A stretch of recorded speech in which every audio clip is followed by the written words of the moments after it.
Good evening. This is William Bendix. Within the last year, your life and my life and the world we live in have been changed. It is difficult for us to understand that the way we lived yesterday and the way we thought yesterday will no longer do. The dropping of the atomic bomb has brought us, all of us, to the beginning of a new day. And we must start thinking in new ways and in broader terms. It is our only chance for survival.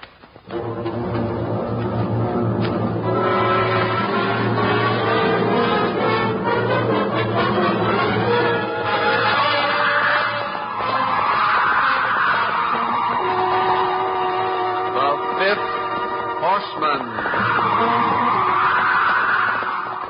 4 horsemen rode across the land, and their names were War, Pestilence, Famine, Death. and to these now is added a 5th horseman, the threat of the atom.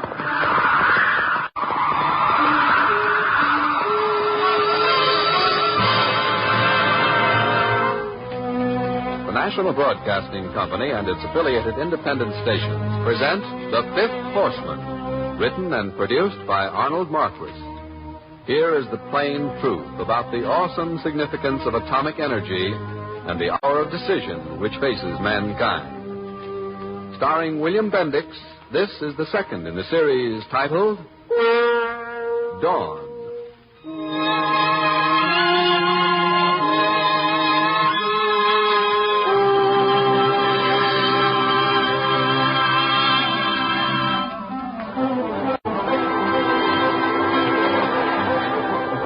It happened on my last run that night. I've been watching a woman sitting all by herself about halfway up the left aisle. Sharp-looking dame, about 35.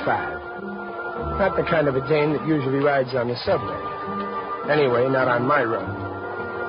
She was the woman I'd seen that same afternoon walk into the Belvedere Hotel. Yeah. She met some guy in the lobby, and they certainly were cozy.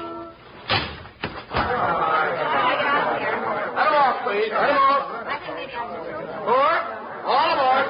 Step forward, please. Step forward. Forward. Well, Frank Wharton gets on at this stop.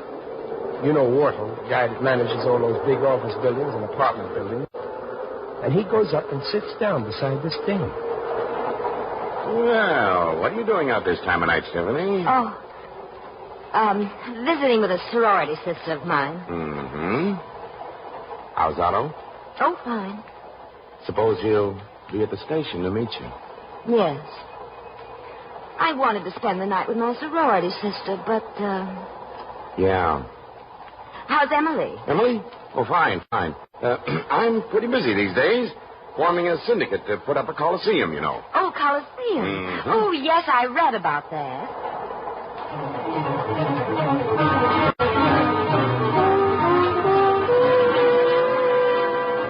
Sitting right behind Wharton and this dame is a woman. A fine-looking woman. And a man, about 40. I could see they didn't know each other. First time I looked at the man, I said to myself, there's something special about that guy. My 2 sons are big enough, I suppose. One of them 7 and the other one's 9. But I'm uneasy when I leave them alone like this. You couldn't take the children along? Well, no. I got my husband's call at the home of a friend, and there wasn't enough time to get home and get the boys and get down to see my husband before he left. It's bad.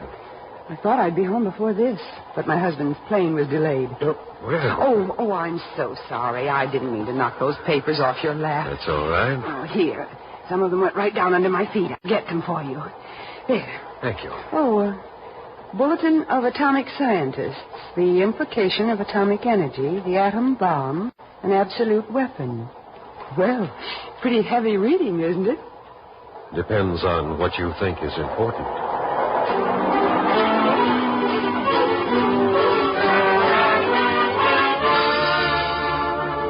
Sitting right across the aisle from this woman and this scientist was Congressman Cumshaw. You know Bertram Cumshaw. Whenever Cumshaw's around, which is a lot of the time, he's downtown talking to the other politicians in the machine. I didn't get your name. Polzer. Sig Polzer. Oh, yes, Polzer. Mr. Polzer, have you thought far enough to realize that OPA was regimentation, and regimentation leads to communism? Well, have you thought far enough to realize what would happen to this country without OPA? Mr. Polzer, what's your business? Me? I work in the McKibben plant. Uh-huh. Well, we get a little different perspective of things in Congress, Mr. Polzer. And let me tell you that we've got to stick by free enterprise. Law of supply and demand will take care of everything else.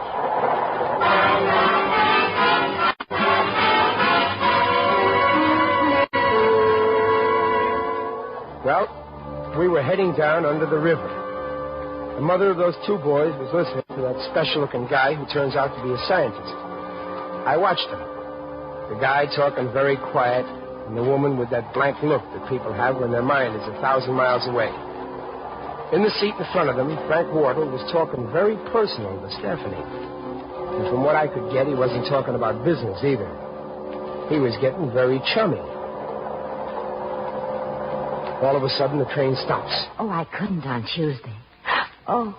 That was Stephanie. Well, what's wrong here? Keep your seats, everybody. Keep your seats. Turn on the light. Keep calm and keep your seats. Heavens, it's dark. Something's happened. We're right under the river. Are we really? Yes, I think we are. Turn on the lights.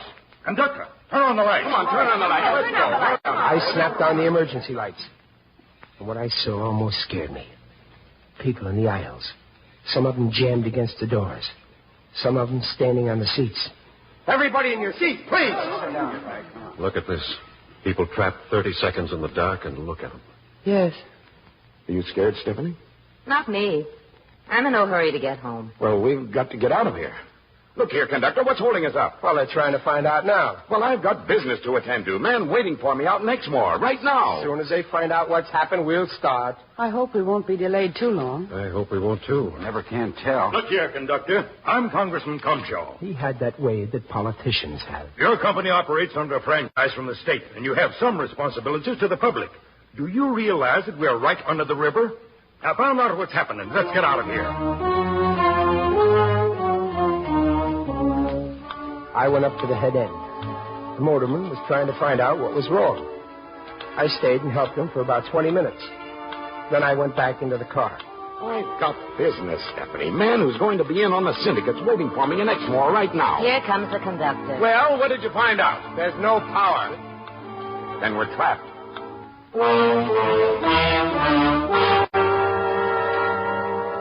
Well, I'm going anyway. Get out of my way, conductor. Sit right down where you were. Pitch black in that tunnel out there. We don't know what's happened. You'll get killed. Get out of my way. You're going to stay right where you are. Let go of me, you... Polzer jumped up and helped me. Back in your seat. Ain't you got any sense? Take your hands off me. Do you know who I am? Yes, I know who you are. You and all your buildings and your promotions. So what? Then let go of me and let... Polzer and I shoved him back in his seat beside Stephanie. And then the scientist started to talk. You should not be frightened by this. You may have to live this way. If you live at all. What are you talking about? You're in the business of building management, aren't you? Yes, I am. What do you suppose is going to happen to all those wonderful buildings if there's another war? I'm not worried about that. You got bomb shelters under them? Underground shelters will be of little use if another war comes. It'll be an atomic war. You seem to know. I do. You could build shelters deep enough and cover them with enough lead and concrete to protect people from an atomic bomb explosion. But you couldn't keep all the people in these shelters all the time, unless you put all your factories and shops and offices there, too. So it's time you recognize those buildings, and that coliseum of yours may be just empty dreams. Look, all I'm interested in is getting out of here. We're trapped and under the river. That's right. We're in a steel tube 10 feet underwater. Good protection against radiation if an atomic bomb explodes overhead. You know what? A few years from now, tunnels under the river may be as choice locations as Park Avenue penthouses are now. Do you suppose that something could have happened I don't to know, the... Mrs. Grover. Well, I want to get out. We're trapped under here the same as we're trapped in the New World. It's dark. There's very little light. And no one knows how long that light will last. Everybody in the car listened. I, too. At first, I couldn't quite get what he was getting at about the world or about the light. But what he said about people and shops and offices and even penthouses being underground, that hit me like a load of bricks. Everybody having to live underground like rats in a hole. We have reached a turning point. A new world is emerging. A different world. And we'd better recognize it. Are we going to change with it? Or are we going to let it be destroyed first? We've always been able to take care of ourselves.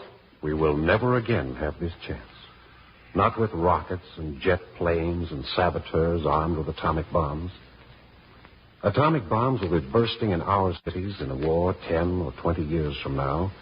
As sure as blockbusters hit Berlin and B-1s and B-2s hit London in World War II. A government worth its salt will not wait for this to happen. It will order most of the people out of the cities long before war comes. Disperse them over the country. With the cities half deserted, what will happen to your fine buildings and that Colosseum you're thinking about? I'll tell you. They'll fall in with decay. That stopped Whortle. Everybody settled down, and I went up to the head end to see the motorman again. We decided that the best thing to do was for him to take his electric torch and walk ahead up the tunnel and try to find out what happened. And for the trainman to walk back. And for me to stick with the passengers. When I came back and told the passengers, Whortle blows his top. And what are we going to do here? You're going to wait.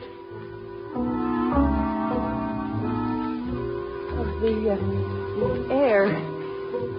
Is the air still all right? I think so. We've been down here more than 3 hours now. Unless there's been a fire somewhere along in the Fire? tunnel. My poor boy. They're just tots. And they're alone.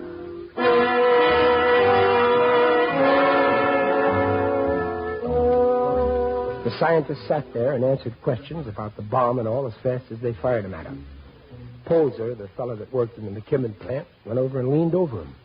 You said if an atomic war approaches, the government will order the people out of the cities. If they don't do it before, it may be too late. Well, they can't move me out of the city. I own my own home. All my savings are in it. Your factory will be closed by the government and moved possibly to Wyoming or the Dakotas. Ooh, what about me and my family? What will be left to you? What to follow? There'll be no jobs in the city. And if you insist on staying behind, you might be ordered to follow it. What are you talking about? The cities will be the targets. Who will buy a home there? Even in World War II, many people who lived close to aircraft plants and military installations sold their homes for ridiculous prices and moved to where they thought they'd be more secure. Cumshaw walks up to the scientist, and I can see that he's got something in his craw. So I moseys up right behind him. He puts his hand on the scientist's shoulder and pulls him around. What are you talking about? The government moving people away from their homes. That's against the Constitution and the rights of the citizen. Yes? Yes. I've fought against dictatorship of this kind all my life, and I, for one, won't stand for it. You fought to save your country? To save the rights of men and free enterprise. If you want to keep fighting for freedom, Mr. Congressman, you had better start fighting for permanent peace first. If you do not, everything else you fought for will mean nothing. There can be no individual freedom under the threat of atomic war, but only ruthless regimentation. Regimentation. That's what I mean. Take OPA. If we do not have permanent peace, we will have to have permanent regimentation, much tighter than OPA. A non-regimented nation will never be able to take a blow which might kill 1/10 or even 1/3 of its people in a single day. Kill 10 million people in one day? Yes. Or 20. Or 40. And the same number in other countries. I don't know anything about this, but what about our Army and Navy? Can't they protect us? What armies or navies did in any war so far would be of little use in a future war. How can you stop atomic rockets hurtling through space across the ocean? How can you keep atomic bombs from being smuggled into the country in small pieces and assembled? How can you keep our cities from being mined with such bombs, which can be set off by remote control? But we've got the bomb. That's the thing. We've got the bombs and the secret how to make them.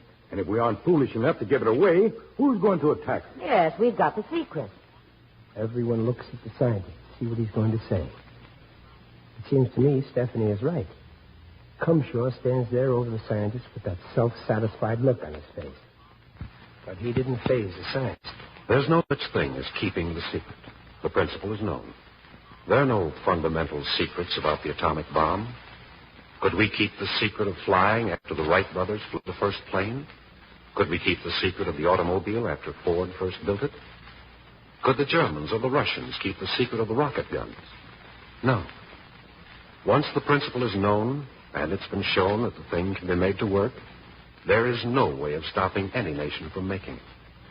No matter how much we dislike it, it is only a matter of time, and a short time, before all the big nations will know how to make atomic bombs. And will make them.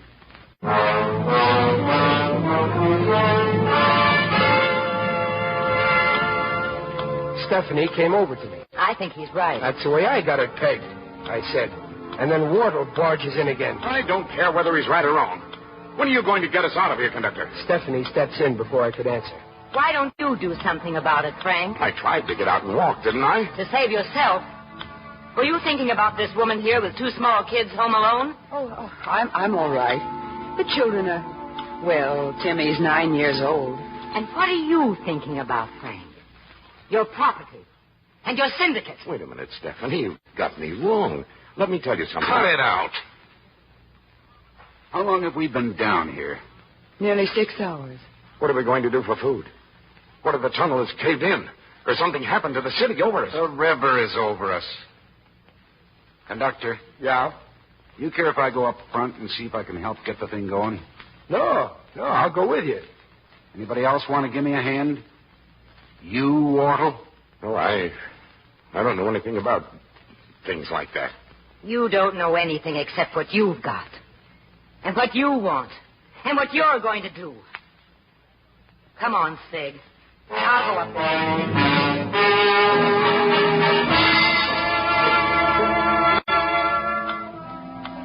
Holzer was a mechanic. I left him and Stephanie up the head end. And when I come back, Wardle was talking to the scientist again. Did I understand you to say that an atomic attack would kill 40 million people in one day? Unless our cities are dispersed. They'll never be dispersed. That's invasion of private rights and the rights of... shut up. That's regimentation. Well, suppose our cities were dispersed.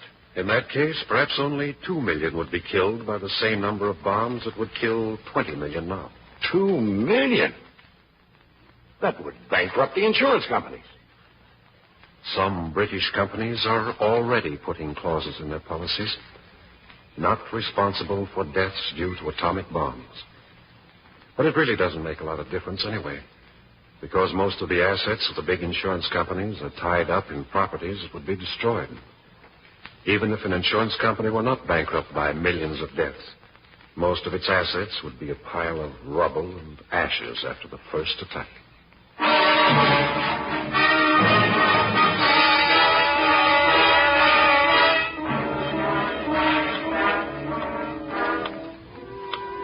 Cumshaw was getting wise to himself. He was trying to keep from looking like a chump.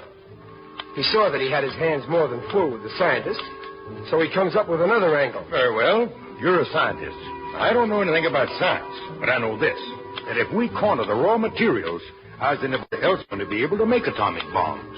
You mean corner all the uranium ores of the world? Yes. Go out after it. Buy it up. But they wouldn't sell it. Well, that's one thing. The only way we could get control of all the known uranium deposits would be conquering the lands they're in. The other thing is that every nation on Earth has been on an intensive uranium search for the last year or more. And we don't know where all the uranium deposits are.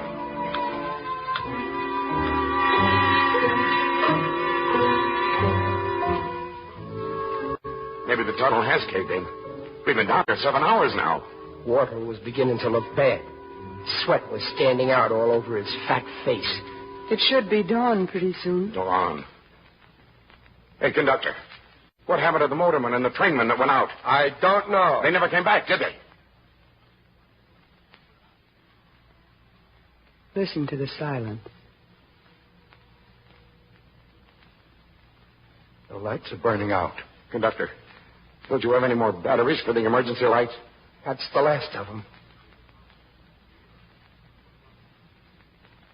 Somehow it doesn't seem so bad to me now. I mean for myself. I'd always hoped that I could at least bring my children up. It's only them. What'll happen to them up there in this atomic world that I'm concerned about? They're not old enough to have any part in the decisions that must be made. And yet they will have to suffer if the wrong decisions are made. Won't they? Yes, they will. The light is glimmering out. It's going out. Timmy's 9. Dickie's 7. I suppose they fell asleep waiting. They'll wake up looking for me. But I'm not so concerned about that. I'm frightened of what's ahead of them. What, if there is to be an atomic war, what should we teach them? I mean, isn't it only fair that somehow we prepare them for what they will have to face? The lights went out. The lights are out. I hate darkness. I can feel it. I can feel it. I could feel it, too. The blackness closing in, making me all alone. Trapped down there in the darkness. Not a sound. Blackness and silence. I tried not to think. Down under the river in the city in that blackness. Buried alive. No one said a word. I felt like screaming. What on earth can we? I mean, could we teach our children? Our school books don't prepare them for the kind of future that's ahead of them. Unless war can be completely eliminated, our school books will have to be rewritten. But the hour is late. Then the lives of my children, and all children, are really in the balance. That is right. Your children and the millions of other children in this country and in the other great countries of the world. Something's happened which has never before happened on Earth. A new force has been unleashed. An atomic bomb is not just another weapon. It's a decisive weapon. It's a weapon of saturation. Even if 90% of the atomic bombs directed toward one target were warded off, the other 10% would destroy us. And even if all atomic bombs could be prevented from falling on us, atomic bombs could be smuggled in to destroy us. When he stopped talking, it was like everything stopped. The blackness rolled over me like an ocean. Not a person in the car moved in the darkness. I could feel my heart pounding at what he said and what it meant. Isn't anybody going to do anything about getting us out of here? Are we just going to sit here and suffocate and die? What have we to be afraid of here? It's those up there that we should weep for.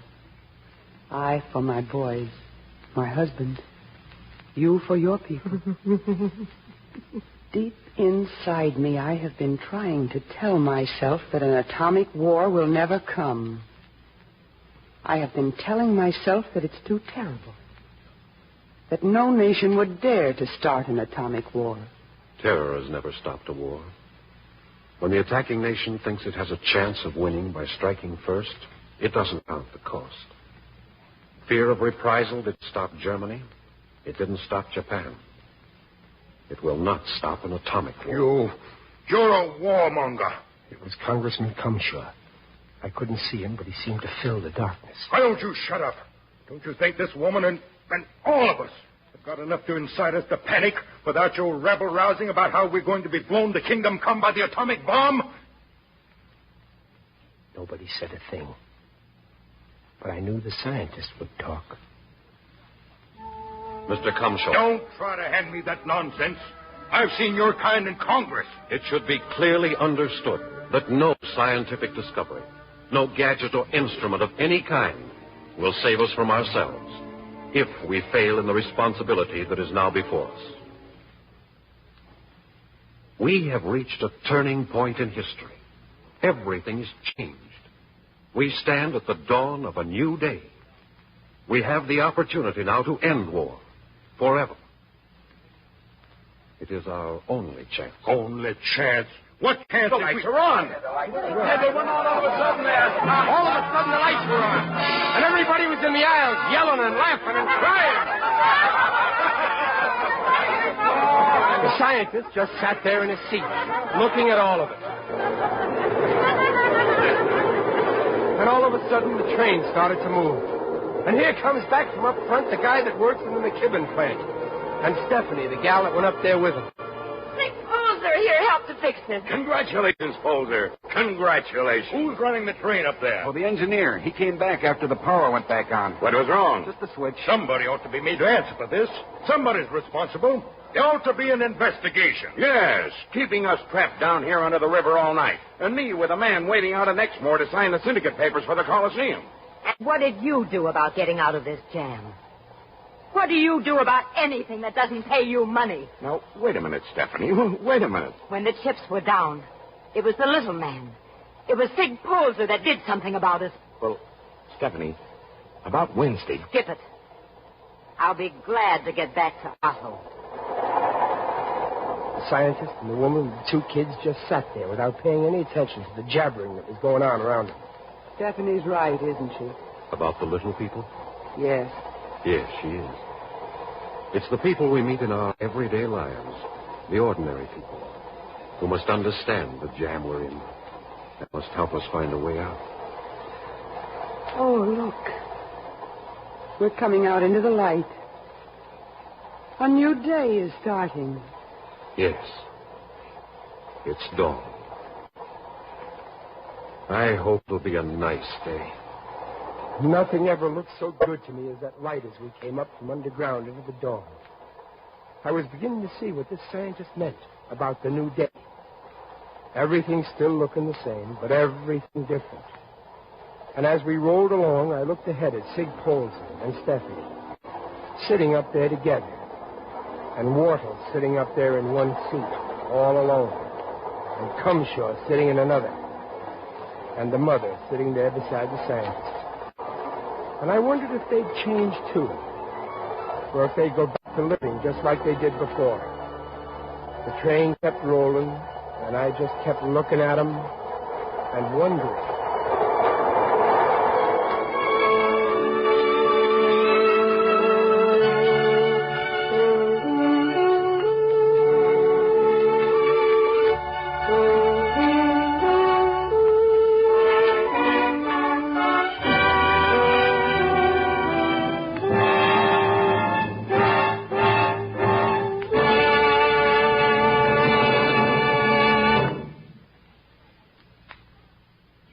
William Bendix will return to the microphone in just a moment. You've been listening to the second program in NBC's new series, The Fifth Horseman, written and produced by Arnold Marquis. The plain truth about atomic energy and the hour of decision which faces mankind. And now, Mr. Bendix. Thank you.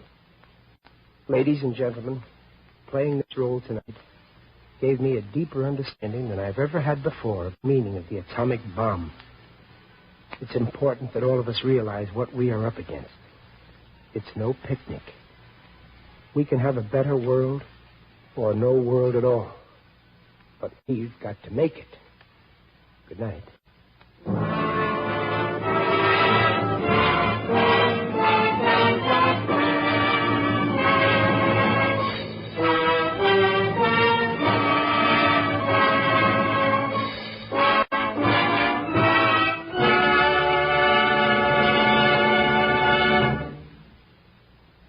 Listen to next week's program of The Fifth Horseman, titled Promise, the story of the new world that can be built with atomic energy.